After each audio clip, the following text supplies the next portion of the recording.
방송에서 제공하는 투자 정보는 투자 판단에 대한 조언입니다.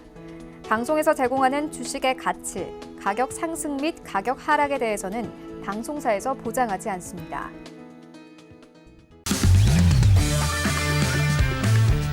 안녕하세요. 고수는 지금의 김상입니다. 자, 민족 최대의 명절인 추석을 맞아서 저희 고수는 지금도 추석 특집으로 조금 특별한 시간을 준비했는데요. 자, 오랜만에 가족과 친지분들 만나서 한자리에 모이셨을 텐데요. 저희 고수는 지금과 함께 하시면 더 알찬 추석 보내실 수 있을 것 같습니다. 참고로 본 방송에서 제공하는 정보는 투자 판단에 대한 조언일 뿐 해당 상품의 가치와 수익률 보장하지 않는다는 점 기억해 주시고요. 고수는 지금은 자본시장통합법 준수하고 있습니다. 1:1 투자 상담과 유사 수신행위 그리고 무인가 영업행위 등 모든 불법 사항들 엄격하게 금지하고 있다는 점 알려드립니다. 자, 오늘 추석 특집 고수는 지금 이승원 마스터와 함께합니다.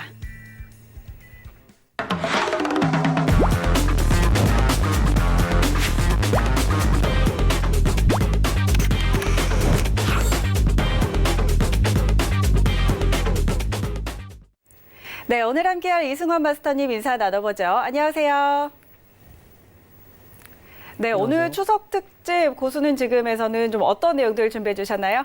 네, 오늘은 이제 우리가 이제 자본주의 사회에서 살고 있는데 화폐의 이제 기원에 대해서 그리고 화폐의 역사에 대해서 좀 교육해보는 시간을 갖도록 하겠습니다. 네, 오늘 내용들 굉장히 재미있는 내용들 될 것 같은데요. 잠시 후에 들어보도록 하고요. 자, 더 자세한 정보 얻고 싶으신 분들은요. 이승원 마스터의 오픈 채팅방에 입장하시면 다양한 정보들 얻어가실 수가 있습니다. 오픈 채팅방에 어사 이승원 검색하시면 바로 입장하실 수 있으니까요. 이 부분 꼭 챙겨가시기 바랍니다. 자, 그럼 본격적으로 추석 특집 고수는 지금 문을 열어보도록 하겠습니다.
네, 오늘 이제 화폐의 기원에 대해서 말씀을 드릴 텐데요. 저희 이제 우리가 살고 있는 사회 자체가 자본주의 사회인데 이 자본주의 사회에서 화폐를 빼놓고 얘기할 수는 없잖아요. 그래서 이제 화폐의 기원에 대해서부터 말씀드려보도록 하겠습니다. 우리가 인류가 부족 사회를 형성했었을 때는 그 당시에는 인류가 이제 인구 단위가 적었기 때문에 이 부족 사회에서부터 시작을 할 수밖에 없었는데 이 부족 사회에서는 화폐가 필요 있었을까요? 화폐가 있었을까요? 화폐는 없었지만 어떤 화폐라고 불릴 수 있었던 어떤 결제 수단이 있었겠죠. 그게 뭐였냐면 바로 청동막대기입니다. 그래서 과거에 이 부족 사회에서 이 부자들은 다 청동막대기를 하나씩 갖고 있었는데 이 청동막대기가 뭐였냐면 이 당시에는 이제 농경 사회였죠. 이제 부족 단위로 이제 농사를 지어서 먹고 살았는데 그렇다 보니까 이제 큰 행사가 사실 없었어요. 그런데 이제 가장 큰 이제 사업이 뭐였냐면 바로 이제 결혼 사업이었다는 거죠. 결혼 사업이었는데 그 당시에는 딸을 갖지 않은 집안이었다면은 이제 딸을 사오는 조건으로 이제 청동막대기를 이제 주곤 했는데 그래서 이 청동막대기가 화폐를 대신했다 이렇게 볼 수 있고요.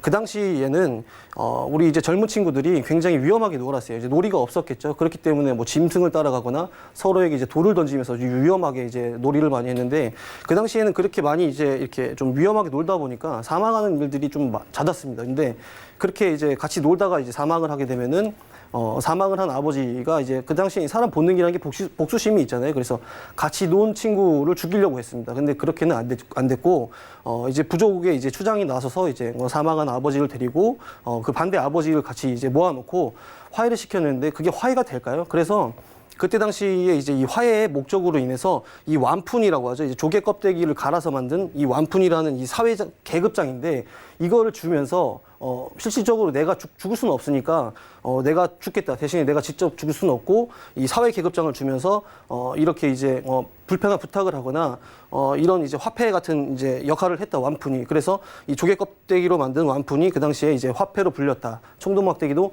화폐로 불렸다. 이렇게 볼 수 있겠습니다. 그리고 나서 인류가 늘어나면서 도시화가 되겠죠. 인구가 늘어나면 도시화가 되는데 이 메소포타미아 문명에 대해서 한번 알아볼게요.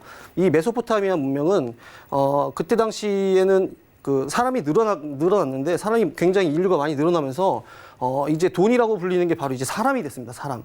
그때 당시에는 도시화가 되면은 이제 사람들이 많으니까 다 똑같은 일을 하진 않잖아요. 그렇기 때문에 다 분업화가 됐었는데 예를 들어서 이제 맥주를 만드는 사람이 있고 농사를 짓는 사람이 있는데 쌀 10가마니를 줬는데 맥주를 뭐 5통을 줬다. 근데 어떤 친구는 쌀 10가마니를 갖다 줬는데 맥주를 10통을 주더라. 그러면 그 당시에는 법이 그렇게 중요한 사회가 아니었기 때문에 칼부림까지 났단 말입니다. 그래서 이 당시에는 이제 정부에서 도량형이라는 걸 만들었거든요. 도량형. 그게 뭐였냐면은 은을 이렇게 만들어서 은의 무게에 따라서 이제 빚에 대한 기준을 만들게 됐는데 이 빚에 대한 기준이 은이다 보니까 이 은 자체가 희귀성을 띠기 때문에 이 빚을 갚을 수 있는 능력이 없잖아요. 그렇기 때문에 이 노예들이 굉장히 많아지기 시작했습니다. 그래서 돈은 바로 사람이었다. 이렇게 볼 수 있겠습니다. 그래서 이 당시에는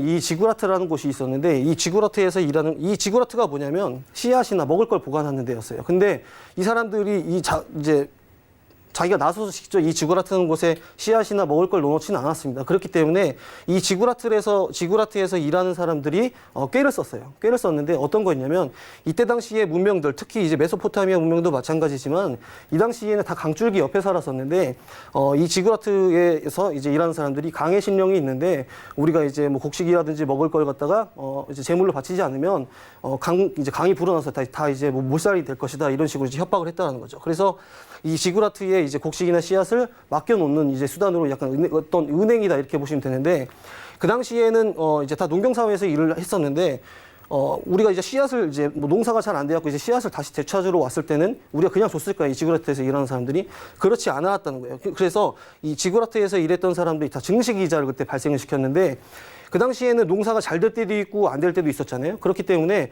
농사가 잘 안 되는 흉년이 지속됐을 때는 전부 다 이제 빚을 지게 되는 그런 구조로 갈 수밖에 없었습니다. 근데 그 당시에 빚을 갚지 못하면은 그 집안의 아버지를 죽인다든지 그 집안의 아버지로 죽이는 걸로 끝나지 않는다면은 그 집안의 딸을 그 당시에 이제 이 메소포타미아 문명에서 가장 큰 도시가 아시리아라는 곳이 있었는데 그 당시에 그 아시리아라는 곳에 그 집안의 딸을 전부 다 율락업소에 팔아 넘겨버렸습니다.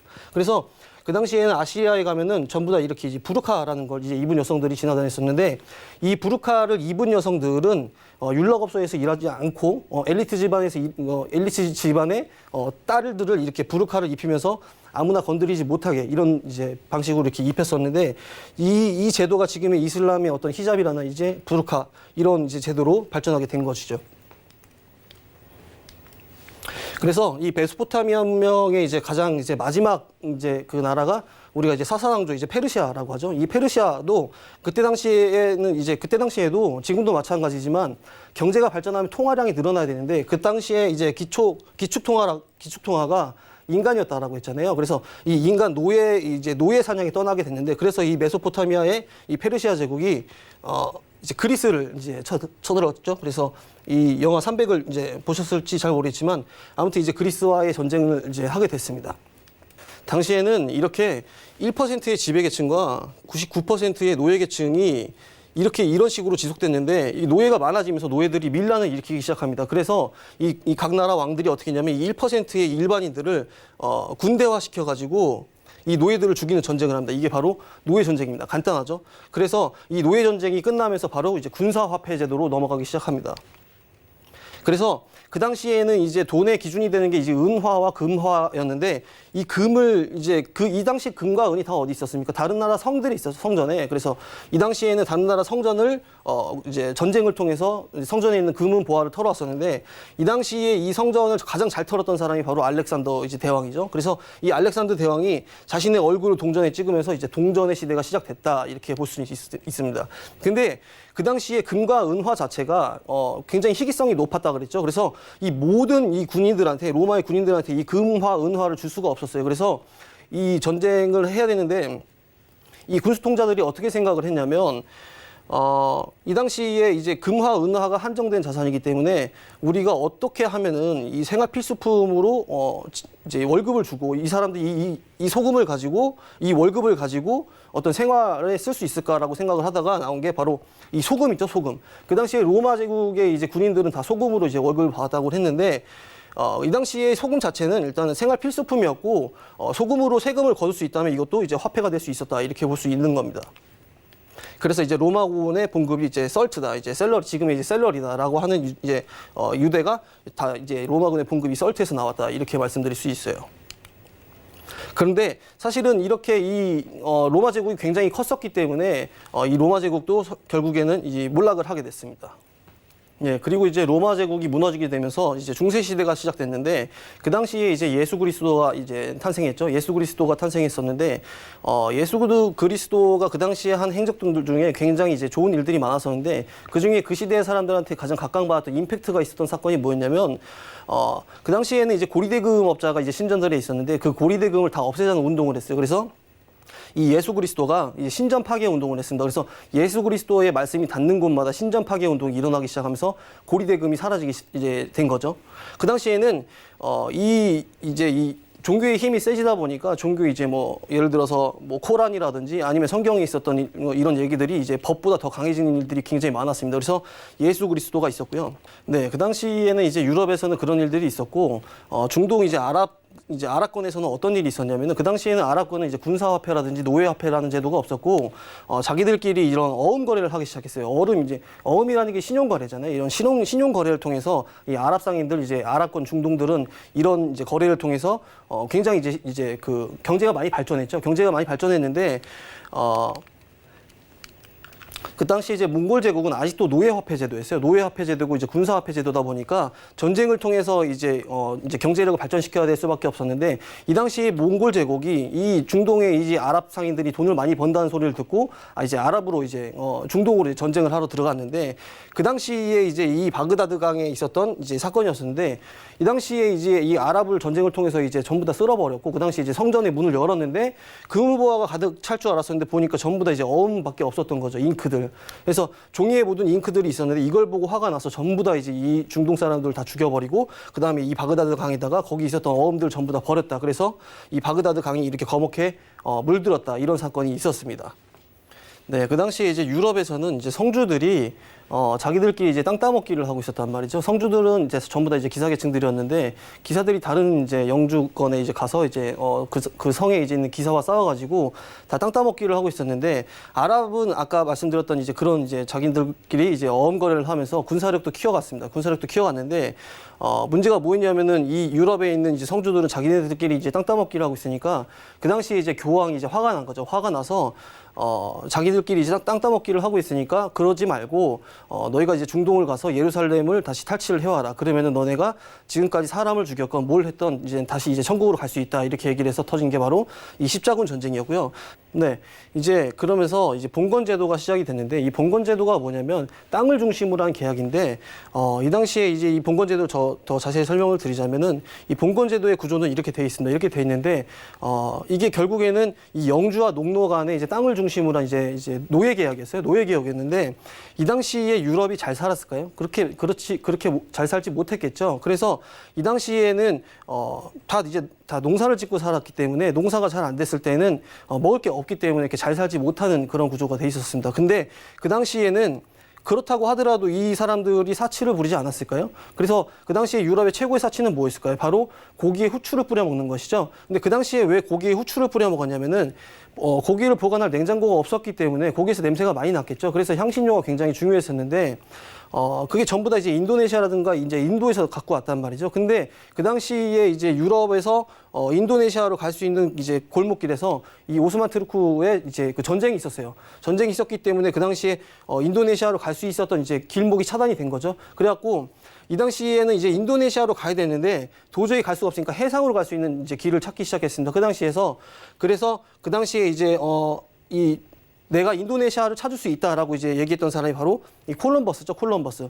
그래서 이 당시에 콜럼버스가 인도네시아로 갈 수 있는 무역로를 찾아냈으니 나한테 이제 배하고 이제 선원들을 참조를 좀 해달라라고 이제 얘기를 해서 이 스페인의 이제 이사벨라 여왕한테 이제 참조를 받아서 떠나기 시작했습니다. 근데 왼쪽으로 가면 인도네시아에 도착할 줄 알았는데 알고 보니까 이제 미 대륙을 찾은 거였겠죠. 그래서 이 아메리카에 도착을 했는데 먹을 게 굉장히 많았습니다. 먹을 게 굉장히 많다 보니까 이 당시에 우리가 후추를 찾으러 왔는데 오히려 먹을 게 더 많았던 거죠. 그래서 이 당시에 있었던 이 아메리카에서 물건을 다 실어 갔다가 다시 유럽으로 가곤 했었습니다. 그래서 이 당시 콜럼버스가 이 미대륙을 발견하면서 이 미대륙에는 이제 후추와 마찬가지로 고추라든지 어떤 설탕이라든지 먹을 게 훨씬 더 많았기 때문에 이제 인도네시아와의 어떤 무역 관계는 이제 밀어놓고 이 당시에 이제 이 아메리카에서 먹을 걸 실어 나르기 시작했습니다.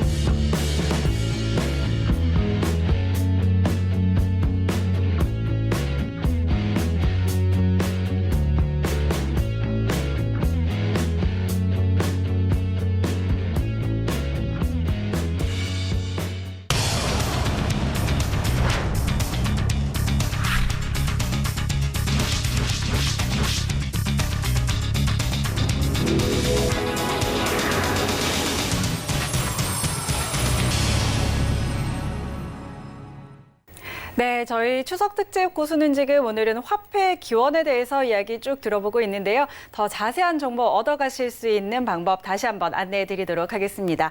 자, 이승원 마스터의 오픈 채팅방에 입장하시면 여러분께서 더 자세하고 알찬 정보들 얻어가실 수가 있는데요. 오픈 채팅방에 어사 이승원 검색하시면 바로 입장하실 수 있으니까요. 이 부분 꼭 챙겨가셔서 알찬 정보 얻어가시기 바랍니다. 자, 그럼 계속해서 이어나가 보도록 할까요?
네. 그 당시에는 기사들이 있었죠. 근데 기사들이 있었는데, 사람이 이제 철을 다루는 기술들이 이제 기술이 이제 높아지다 보니까 이제 총이 나오기 시작했는데, 그 당시에 기사들은 원래 기존에 어떻게 전쟁을 했냐면, 이제 창이나 이제 칼로 이제 전쟁을 했는데, 이 총이 등장하면서 이제, 갑옷이 두꺼워졌습니다. 굉장히. 두꺼워졌기 때문에, 한번 넘어지면 제대로 일어서기가 힘들었어요. 그래서 뒤에서는, 이 넘어진 기사를 다시 일으켜줄 수 있는 기사들이 따로 있었을 정도였기 때문에, 그 당시에 이제 총이 나오면서 이제 기사들도 굉장히 전쟁하기가 힘들었고, 그러면서 자기들도 어차피 목숨도 걸고 이제 전쟁을 했었는데, 이러지 말고 차라리 목숨을 걸고 미대륙을 가서 물건을 갖고 오자. 그렇기 때문에 그렇게 해서 물건을 갖고 오기 시작했습니다. 그러면서 이 물건을 갖고 와서 시장에 팔기 시작하면서 이 신흥상공업층이라는 게 이제 생겨났죠. 이 신흥상공업층은 그냥 시장이다. 이렇게 이해하시면 될 것 같습니다. 근데 그때 당시에 이 미대륙으로 이제 배를 타고 갔다가 이제 다시 이제 유럽으로 들어올 때 이 항해를 했던 사람들이 이제 이 네덜란드 사람들이었어요. 이 네덜란드가 이제 지형에 따라 이제 지형을 이제 보면은 서해에 있죠. 그래서 밀물 썰물이 굉장히 강했기 때문에 이 항해술에 대한 이런 이제 기술들이 굉장히 좋았는데 그래서 이 스페인의 이제 이 배들을 가지고 이제 항해를 했던 사람들이 네덜란드 사람들이었어요. 근데 이 당시에 이 네덜란드 사람들이 자기네가 이렇게 열심히 일을 해서 돈을 벌었는데 특정인들이 자꾸 돈을 많이 버니까 굉장히 기분이 안 좋았죠. 그래서 이 네덜란드가 이제 독립전쟁을 이제 하게 됐습니다. 그래서 독립을 했고요. 근데 그 당시에는 특정인들이 돈을 벌었는데 우리는 이렇게 특정인들이나 어떤 소규모가 이제 돈을 버는 거 말고 다 같이 돈을 벌자 해서 세계 최초의 이제 법인에서 동인도 회사를 설립하게 됐습니다. 그래서 이 이후에도 이제 미국도 독립전쟁이 시작했죠. 이제 미국도 독립전쟁이 시작했고, 자기들만의 이제 금융거래를 하기 위해서 미국 동부에 있었던 이제 성벽을 무너뜨리고 그 자리에서 이제 금융거래를 시작하기 시작했다라고 해서 이제 월스트리트다. 이렇게 우리가 알고 있죠, 잘. 그리고 나서 1차 산업혁명이 터졌습니다. 1차 산업혁명이 터지면서 우리가 이제 이 증기기관이 굉장히 크게 발달했죠. 그리고 나서 이 경제학의 이제 아버지라고 하는 이제 애덤 스미스에 대해서 제가 잠깐만 설명을 드리고 넘어가자면 이 애덤 스미스가 이제 냈던 이 저서 중에 가장 이제 유명한 저서가 이제 국부론이죠, 국부론.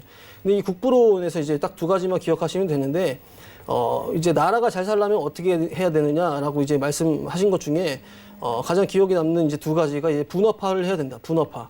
그래서 뭐 자동차를 만들어도 한 사람이 바퀴도 만들고 뭐 내장재도 만들고 아니면 뭐 다른 이제 파워트레인도 만들고 이렇게 하다 보면은 굉장히 이런 효율성이 떨어지기 때문에 잘 만드는 거 하나만 만들자. 그렇게 해서 이제 분업화를 하다 보면 생산성이 효율성이 굉장히 뛰어날 것이다. 그리고 나서 했던 게 이제 작은 정부주의죠. 작은 정부주의. 이제 보이지 않는 손이라고 이제 얘기를 했었는데 그런 부분들을 굉장히 이제 얘기를 하면서 부르주아들이 그 당시에 이제 이 애덤 스미스의 말을 이제 굉장히 많이 따랐습니다. 그리고 나서 영국이 굉장히 이제 큰 나라로 성장하는 발판이 됐던 게 바로 이 애덤 스미스의 이제 국부론이다. 이렇게 말씀드릴 수 있고요. 근데 그 당시에는 이제 노동법이라는 것 자체가 없었기 때문에 물건을 많이 생산할 수 있는 이런 이제 1차 산업혁명 이후에 이런 노동 착취를 이제 당하는 모습들을 굉장히 많이 볼 수 있는데 그 당시에는 이제 뭐 노동법이 없으니까 뭐 20시간이고 30시간이고 이렇게 이제 노동 착취 당하는 일들이 굉장히 많았습니다. 근데 이런 모습을 보고 좋지 않게 생각했던 사람이 있었어요. 그래서 그 사람이 누구냐면 이제 칼 막스죠. 칼 막스. 이제 자본론을 쓴 분이신데 결국에는 이제 자본주의를 탄압하고 자본주의는 망할 것이다. 그래서 사실은 이런 어떤 재화의 가치는 다 노동에서 나온다. 노동에서 나오기 때문에 이제 자본에 대해서 굉장히 안 좋게 생각을 했죠. 그래서 그거를 이제 통해서 공산주의를 성공시키려고 했었는데 사실은 공산주의를 성공시키지 못하고 이제 죽은 사람이었습니다. 그리고 나서 2차 산업혁명이 터졌어요. 2차 산업혁명이 터지면서 컨베어 벨트가 나왔죠. 전기를 이용하면서. 그러면서 훨씬 더 많은 재화가 생산이 이제 가능하게 된 거였습니다. 그래서 이 2차 산업혁명을 통해서 굉장히 많은 재화를 생산하게 됐는데 굉장히 많은 재화를 생산하는 데 있어서도 이제 노동력이 많이 필요하겠죠. 노동력이 많이 필요한데 그 당시에서는 이 디테일이 굉장히 떨어질 수밖에 없어요. 왜냐하면 20시간이고 30시간이고 굉장히 많은 일을 했어야 되는데 이런 상품의 어떤 경쟁력이 없다 보니까 그 당시에는 이제 노예제도를 이제 전면적으로 이제 폐지를 하고 노동성을 인정을 해주는 이제 법안들이 나오기 시작했습니다. 그래서 노예제도가 이제 전면 폐지됐습니다. 영국에서. 그러면서 영국도 동인도 이제 회사를 설립하게 되면서 근데 그 당시에 이제 영국이 동인도 회사를 설립하게 됐는데 물건들을 굉장히 많이 생산을 하게 됐잖아요. 1차, 2차 산업혁명을 통해서 물건을 굉장히 많이 만드는 이제 국가로 이제 성장하게 됐는데 근데 물건을 많이 만들면 많이 팔아야 되잖아요. 근데 이 물건을 많이 팔기 위해서 이 영국은 이제 식민지화 시키기 시작을 했습니다. 그래서 이 식민지 쟁탈전으로 이제 들어가기 시작했는데 그 당시에 이제 영국이 이렇게 전쟁을 통해서 식민지화를 시키는데 굉장히 많은 자금이 필요한데 나라에 돈이 없었어요. 그래서 이 나라에 돈이 없는데 그 이제 나라에서 엘리자베스 여왕이 내가 차라리 우리가 이제 정부에서 보증을 해줄 테니까 이제 어음 화폐를 발행하겠다 했던 게 바로 이 파운드화였습니다. 그래서 이 파운드화를 발행해서 정부가 이 어음 화폐를 쓰기 시작했다 이렇게 이제 보실 수 있습니다. 그러고 나서 이제 1914년에 이제 1차 세계대전이 발발했죠. 이 1차 세계대전이 발발한 이유는 이 오스트리아 황태자가 이제 이 보스니아에 왔다가 이제 세르비아에 있던 그 청년한테 총을 맞아 죽으면서 이 사라예보 사건이 터지면서 독일과 러시아를 중심으로 이제 전쟁이 이제 나게 된 건데요. 이 전쟁이 굉장히 오랜 시간 이제 전쟁이 됐습니다. 그래서 전쟁이 너무 오래되다 보니까 독일도 마찬가지지만 러시아들도 이제 결국에는 자국 왕한테 총포를 돌렸어요. 총포를 돌리면서 결국에 이런 문제들이 생겨났던 게 뭐냐면 결국에는 이 경제력 때문에 그렇잖아요. 경제력 때문에 식민지화 시키고 전쟁을 통해서 어떤 민족과 인종 간의 갈등 이런 것들이 이런 결국에는 이제 자본주의 또는 이제 뭐 공산주의 이런 사상이 그때 당시에는 굉장히 심화되고 이제 유행이었기 때문에 이 1차 세계대전이 끝난 이후에 굉장히 많은 사람들도 죽고 경제가 안 좋아졌어요. 그래서 러시아에서는 당시 소련에서는 우리는 이제 공산주의로 간다. 그리고 여성들도 이제 전쟁에 참전해서 피를 같이 흘려줬기 때문에 여성들한테도 이제 보통 선거권을 줬고, 그 다음에는 이제 노동 시간을 제한을 했어요. 노동 시간을 제한하면서 우리는 사회주의로 갈 것이다라고 얘기를 했고, 그 당시에 독일 같은 경우는 우리는 사회주의는 아니지만 복지를 하는 국가가 되겠다 하면서 이제 바이마르 공화국이 됐죠. 근데 그 당시에 이제 이 독일이 전범 국가였잖아요, 사실은. 근데 전범 국가다 보니까 그 전쟁이 끝나고 이제 이 프랑스에 있었던 이제 뭐 베르사유 궁전에서 이제 베르사유 조약을 맺었었는데, 그 당시에 이제 독일이 전범 국가로 찍히면서 아주 많은 이제 그 전쟁 배상금을 이제 물어주게 됐습니다. 근데 이 전쟁 배상금을 마르크화로 그 당시에 이제 독일의 화폐였던 마르크화로 찍어내서 갖다 주기 시작했는데, 무분별하게 이제 화폐를 찍어서 이제 발행을 하다 보니까 나중에 문제가 생겼던 게 세계 대공황이죠, 세계 대공황. 그래서 1929년에 이제 미국에서 시작한 이 세계 대공황 자체가 굉장히 사람들을 많이 피폐하게 됐어요. 그래서 미국 경제부터 했고 세계 경제가 완전히 다 작살나기 시작을 했었던 겁니다. 그래서 이 당시에 이 미국 경제가 이렇게 많이 이제 무너졌고, 그 당시 이제 독일을 중심으로 이제 어떤 이제 인물이 하나 나왔죠. 이제 히틀러라는 사람인데, 이 히틀러가 우리는 이 아주 위대한 이제 게르만족이고 전 세계를 이제 게르만화 시켜야 된다라고 하면서 이제 나치즘을 이제 많이 이제 얘기를 하고 다녔죠. 그러면서 이제 유대인을 이제 핍박하고 이제 유대인을 많이 욕하면서 뭐 강당이라든지 뭐 밥집이라든지 술집이라든지 교회라든지 이런 이제 장소를 불문하고 유대인들을 욕하고, 그리고 이제 독일을 이제 전 세계화 시키자라고 이제 나치즘을 얘기를 하면서 나치당을 만들었습니다. 그리고 이탈리아는 이제 무솔리니가 이제 뭐 파시스당을 만들어서 이제 뭐 파시즘을 전파를 했고, 일본은 그 당시에 이제 군부였어요. 이제 국군주의. 그래서 이 세 나라가 이제 동맹을 맺고 터뜨린 게 2차 세계대전이죠. 2차 세계대전.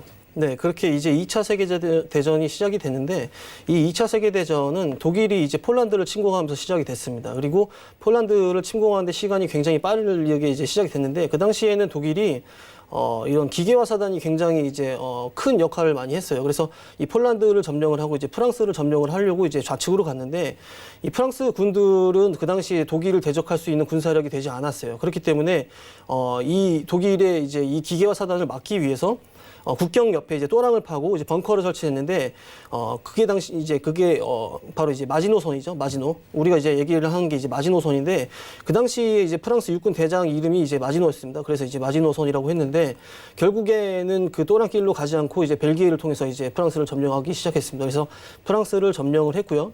그래서 이제 비시 정부를 세우고, 그다음에 영국과의 전쟁을 하고 있었는데, 그 당시에 이제 프랑스군과 이제 영국군이 이제 후퇴를 했던 이제 그런 일이 있었는데, 그게 이제 영화가 잘 나왔던 게 최근에 이제 있었던 이제 덩케르크라는 영화가 있는데, 그걸 보시면 좀 이제 참고하실 수 있을 것 같습니다. 그리고 이제 당시에 이제 영국과의 전쟁이 또 길어졌어요, 굉장히. 근데 영국과의 전쟁이 굉장히 길어지다 보니까, 전쟁이 길어지면 물자가 필요하잖아요. 근데 이제 물자가 이제 독일도 점점 떨어지다 보니까 러시아와는 원래 이제 1차 세계대전이 끝나고 이제 불가침 조약을 맺었습니다. 그래서 서로 이제 전쟁을 하지 않기로 했는데, 결국에는 이 불가침 조약을 어기고 독일이 이제 이 소련을 이제 침공을 한 거죠.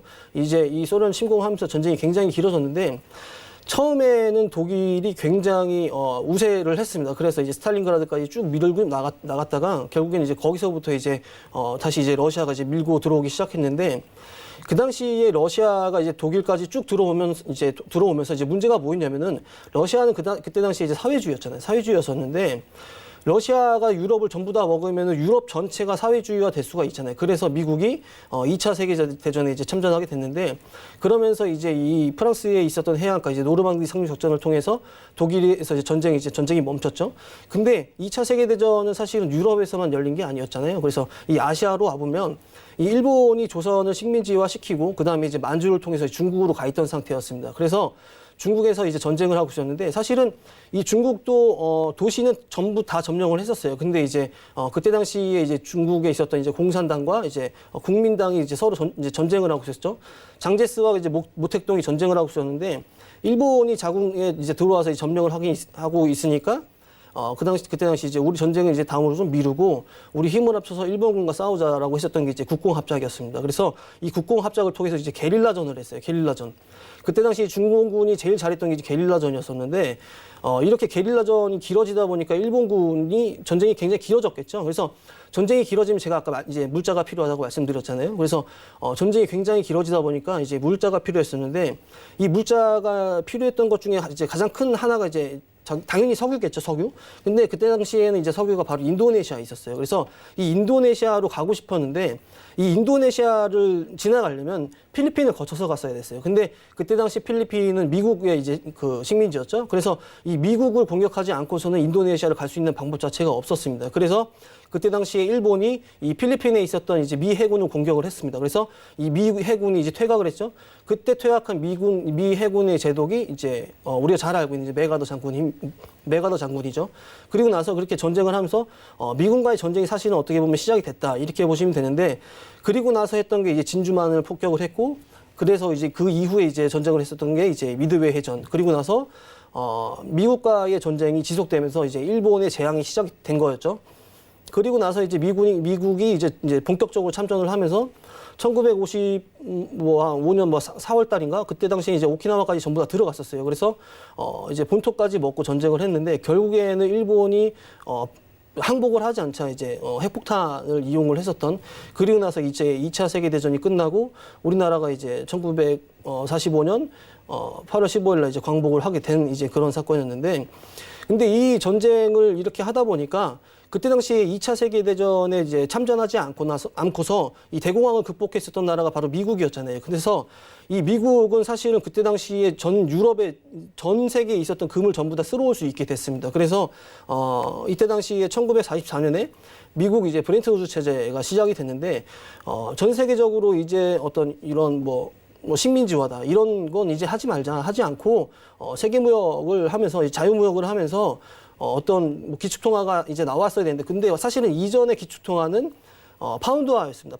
파운드화였었는데 이때 당시에 미국이 이제 가장 많은 금을 보유하고 있었고 가장 큰 경제력을 갖고 있었기 때문에 미국의 달러가 이제 화폐가 기축통화가 되고 고정된 환율로 이제 각국이 이제 환율을 이제 정해지게 됐는데 그러면서 시작됐던 게 바로 이제 기축통화가 이제 미국의 달러다 이렇게 말씀드릴 수 있겠습니다. 그래서 이 기축통화의 달러가 시작이 되는데 이전에 1차 세계대전 이후에 이제 독일이 이제 마르크화를 이제 무분별하게 찍어내면서 이제 생겼던 게 뭐 물론 다른 이유도 있었겠지만 근데 그 당시 이제 그러면서 생겼던 게 이제 뭐 세계 대공황이었지 않습니까? 그래서 전 세계적으로 이 기축통화인 달러에 이제 미국한테 달러는 이제 근본위 제도로 시작하자. 근본위 제도가 뭐냐면 금을 보유한 만큼의 달러를 이제 화폐를 발행을 하는 건데 그래서 이 이제 그때 당시에는 기축통화 달러는 바로 이제 태환화폐다. 이제 근본위 제도니까 이제 우리가 약속된 뭐 $1다. 이제 $1다. 그러면은 이제 금을 뭐 35온스로 바꿀 수 있는 이런 제도가 이제 근본위 제도라고 이제 말씀드릴 수 있습니다. 근데 그리고 나서 이제 미국이 굉장히 경제력이 많이 발달하면서 화폐가 이제 제가 아까도 말씀드렸지만 경제가 발전하려면 이제 통화량이 늘어나야 되는데 이 근본위 제도라는 것 자체가 금을 더 이상 보유할 수 없는 상황이었기 때문에 화폐를 더 이상 발행을 할 수가 없었습니다. 그래서 1971년에 이 근본위 제도를 폐지를 하면서 태환화폐에서 불환화폐가 이제 시작이 됐다. 그리고 나서 이제 생겨났던 게 화폐량이 굉장히 많이 늘어나서 통화량 자체가 굉장히 많이 늘어났기 때문에 화폐 가치가 하락하면서 이제 금의 가치가 굉장히 많이 상승하고 실물 자산 가치가 굉장히 많이 상승하게 된 이제 배경이 바로 여기에 있다. 이렇게 말씀드릴 수 있겠습니다.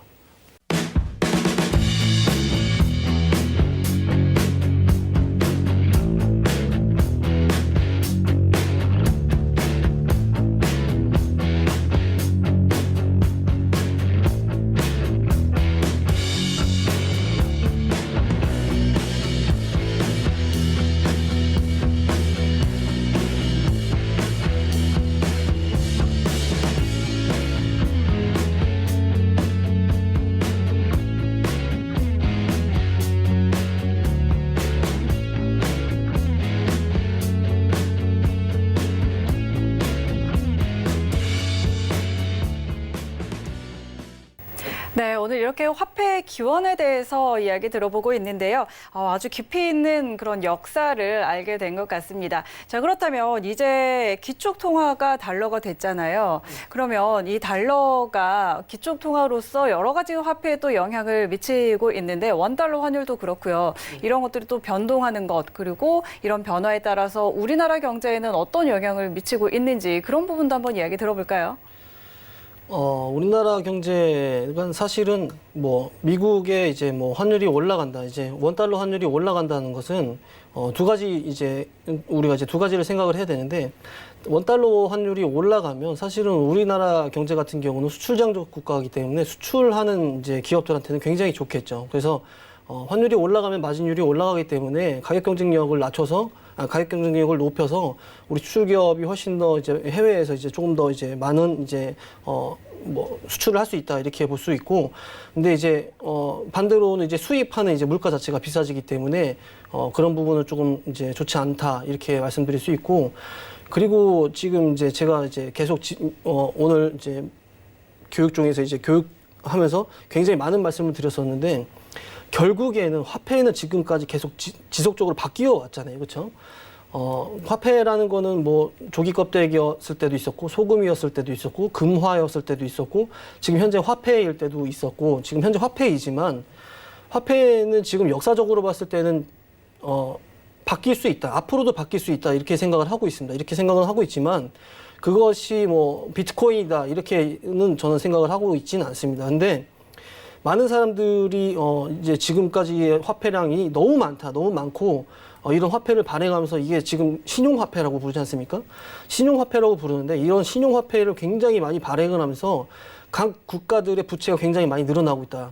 그래서 결국에는 이번 화폐도 화폐 개혁이 일어날 것이다. 그래서 그 다음 화폐는 뭐 암호화폐가 될 것이다라고 얘기는 하는데, 저도 암호화폐에 대한 어떤 뭐 블록체인에 대한 거는 어느 정도는 동의를 하고 있는 바는 있습니다. 그렇지만 비트코인이 될 것이다라고 생각하는 건 전혀 저는 그렇게 생각하지 않고 있기 때문에, 우선은 일단 미국 경제에 이제 미국의 달러 환율이 어떤 우리나라의 경제를 미치느냐에 따라서는 수출과 수입하는 데 어떤 문제가 조금 있고, 뭐 수출하는 기업에는 굉장히 좋고, 수입하는 기업한테는 좀 단점으로 좀 작용을 할 수 있다, 이렇게 말씀드릴 수 있겠습니다.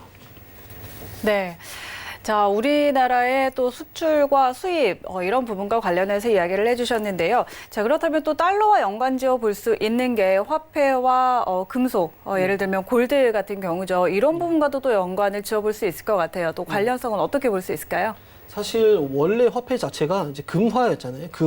금을 기준으로 우리가 이제 화폐를 발행했었기 때문에 지금 금본위 제도가 폐지된 이후부터 골드 가격은 계속 지속적으로 상승해왔습니다. 지금까지 상승해왔기 때문에 그 이후에는 이제 화폐 발행량, 이제 화폐량이죠, 통화량이 지속적으로 늘어날 수밖에 없는 경제 구조를 갖고 있는 현재 상황에서는 골드의 가격은 지속적으로 올라갈 수밖에 없다, 이렇게 말씀드릴 수 있겠습니다. 왜냐하면 지금 현재 각국의 이제 전 세계 글로벌적으로 경기가 좋지 않고 있기 때문에 긴축을 한다라는 건 사실은 현재 경제 상황으로서는 이제 뭐 말이 안 되기 때문에 통화를 이제 뭐 긴축을 하는 이제 그런 조건이 나오지 않고 지속적으로 금리를 인하를 하고 양적 완화를 통해서 통화량이 늘어날 수밖에 없는, 이제 유동성이 증가할 수밖에 없는 구조로 가게 돼 있다면 골드의 가격은 지속적으로 상승할 수밖에 없고 실물 자산의 가격 자체가 이제 지속적으로 올라갈 수밖에 없다, 이렇게 말씀드릴 수 있겠습니다. 네. 자, 그렇다면 또 저희가 많은 이야기들 지금까지 나눠왔지만 금과 함께 요즘은 또 실버도 많이 보시더라고요. 실버도 그럼 금이 계속 올라간다면 실버도 좀 같이 따라갈 수 있을까요? 네. 실버 같은 경우는 근데 사실은 변동성이 굉장히 큰 이제 기초자산에 속하기 때문에 이제 실버도 이제 금과 같이 상승하는 이유는 이제 실물 자산이 이제 금과 가장 비슷한 이제 어떤 그런 성격을 갖고 있기 때문에, 근데 지금 사실은 골드의 가격이 굉장히 높지 않습니까? 골드의 가격이 굉장히 높기 때문에 심리적인 부담감 또는 가격적인 부담감 때문에 대체처로 사실은 이제 실버가 이제 매수세가 들어오면서 가격적인 이제 강세가 보이지 않나 이렇게 지금 보고 있기 때문에 지속적으로 이제 골드가 상승한다면 실버 같은 경우도 조금 상승하는 모습을 보일 수는 있겠지만 변동성이 아주 큰 이제 기초 자산이기 때문에 조금 조심히 접근하는 게 좋지 않을까 이렇게 보고 있습니다. 네. 자, 그리고 그 골드를 조금 전에 설명을 하실 때 이제 유동성 증가 측면에서 달러와 관련해서 그렇게 설명을 하셨는데, 자, 지금 또 기다리고 있는 게 연준의 금리 인하 그리고 ECB의 금리 인하와 양적 완화 여부잖아요. 네. 근데 이제 이런 부분이 좀 단행이 된다면 골드가 더 갈 수 있을 것 같은데 이런 부분이랑 좀 어떻게 예측하세요? 연준 같은 상황에서는 지금 굉장히 머리가 아플 것 같아요. 네. 왜냐면은 경기는 좋아지고 있어요. 경기는 굉장히 좋아지고 있는데 지표로 봤을 때는 경기는 좋아지고 있는데 물가가 저금리예요. 조금 아이러니한 상황인데 물가는 저금리인데 경기는 지금 지속적으로 상승하고 있기 때문에 이거를 금리를 지금 물가에 맞춰서 내려야 되나? 아니면 경기 때문에 금리를 동결을 시켜야 되나? 약간 이런 분위기로 지금 흘러가고 있는데 지속적으로 미국의 경기에 대한 어떤 펀더멘털 자체는 아주 긍정적으로 판단하고 있기 때문에 금리 인행을 단행을 한다라는 거는 물론 이제 금리를 인하를 하는 방면으로 지금 가고 있지만 지금 당장 금리를 빠르게 인하를 한다라는 거는 조금 이제 어렵게 보고 있기 때문에 골드에 대한 뭐 매수세는 지속될 수 있지만 일단은 미국 달러는 제가 봤을 때는 지속적인 이제 강세로 올라갈 것이다 이렇게 보고 있고 유럽의 ECB 같은 경우는 이제 금리를 인하를 해야 될 수밖에 없는 구조로 가고 있습니다. 현재 이제 유럽의 중심 이제 국가가 이제 독일이기 때문에 독일은 현재 이제 독일 산업 자체가 거의 이제 제조업의 이제 비중이 굉장히 큰데 독일 제조업 자체가 지금 4분기에도 굉장히 좋지 않을 것이다라고 이제 판단이 되는 만큼 연준에서의 양적 완화라든지 금리 인하라는 부분을 놓고 지금 굉장히 이제 유동성을 증가를 시키겠다라고 하는 어떤 강력한 완화 정책을 예고를 하는 만큼 골드에 대한 이제 지속적인 상승은 가능하다 이렇게 보고 있습니다. 네.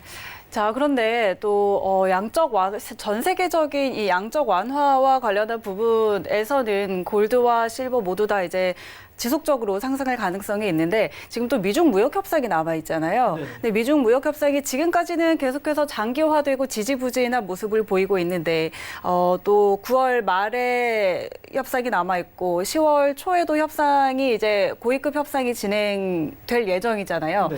그런데 만약에 이게 일부라도 조금 성사가 된다면 골드와 실버 같은 경우는 약간 하락의 에너지를 받을 가능성도 있을 것 같은데 이런 부분은 좀 어떨까요? 네.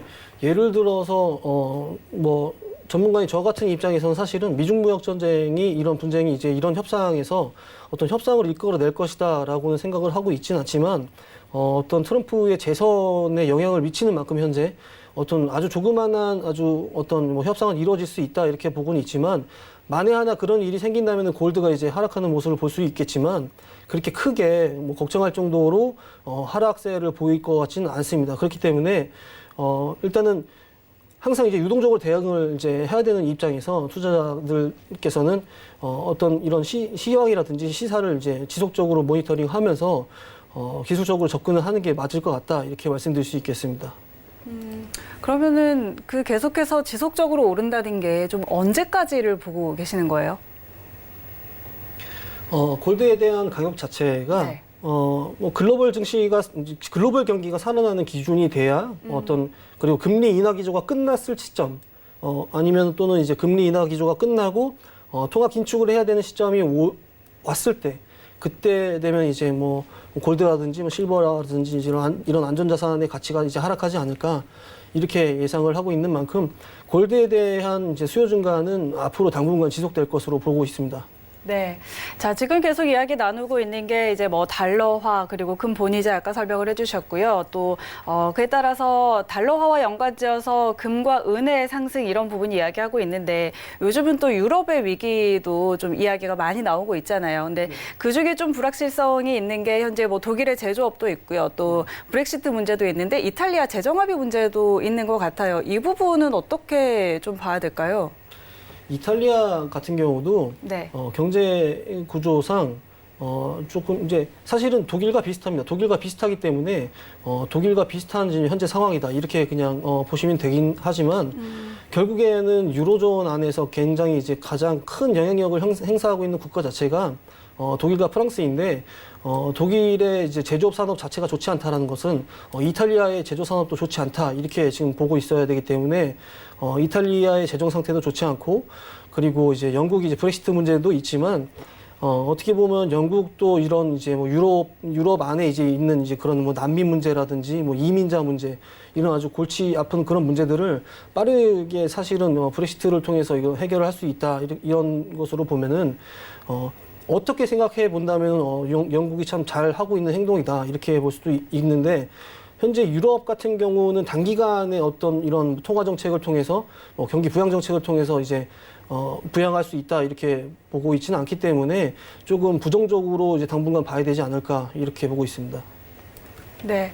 자, 그리고 또 미국이 경기 침체에 대한 이야기도 많이 나오고 있잖아요. 최근에 또 장단기 국채금리 역전 현상이 반복적으로 나타나면서 미경기에 침체가 올 것이다 이런 이야기도 많이 나오고 있는데 이런 부분이 아니다라는 이야기도 있지만 그래도 시장에서는 여전히 염두에 두고 있는 부분인 것 같습니다. 이 부분 좀 어떻게 저희가 지켜보면 좋을까요?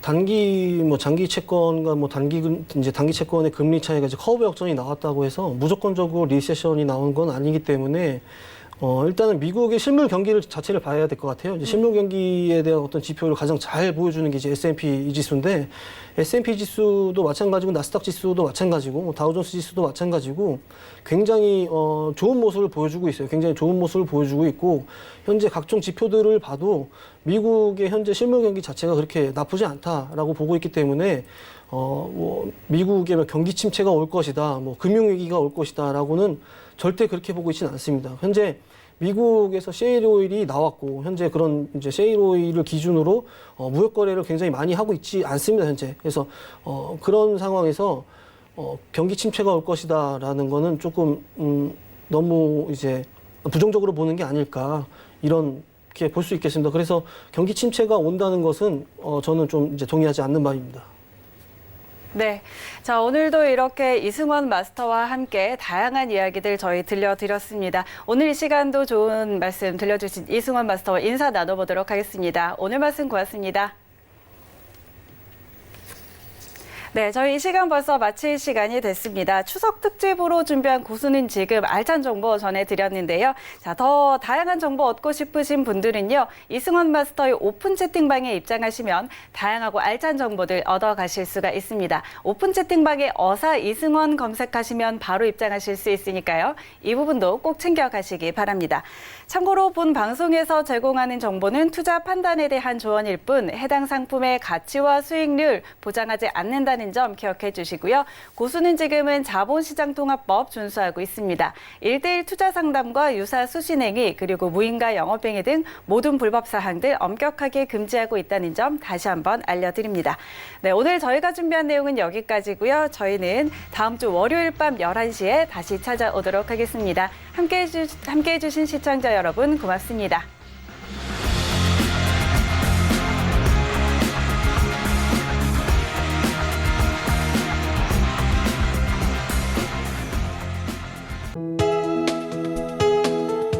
방송에서 제공하는 투자 정보는 투자 판단에 대한 조언입니다.